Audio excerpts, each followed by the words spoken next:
এগুলো হলো আমার মায়ের ২০ বছর পুরনো বিয়ের গয়না, আর আজকে এগুলো দিয়েই আমি সাজবো। আরও কিছু জিনিস ছিল যেগুলো পরে ভেঙে মা নতুন জিনিস বানিয়েছে, সেগুলো আর দেখালাম না।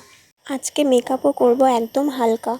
এই গয়নাগুলো মাকে মার দাদা মানে আমার মামা বানিয়ে দিয়েছিল বিয়ের সময়, তাই এগুলো মায়ের কাছে খুবই স্পেশাল। তখন থেকে আমার মা এগুলোকে খুব যত্ন করে নিজের কাছে আগলে রেখেছে।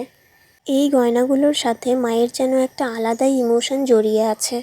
ছোটবেলায় আমায় হাতও লাগাতে দিত না এই গয়নায়, হারিয়ে ফেলবো এই বলে, কিন্তু আজ যখন আমি বায়না করলাম তখন আমায় বের করে দিয়েছে।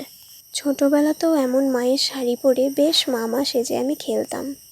মায়ের শাড়ি, এটার মধ্যে যেন একটা আলাদাই অনুভূতি রয়েছে। বরাবরই মায়ের শাড়ির প্রতি আমার বড্ড লোভ।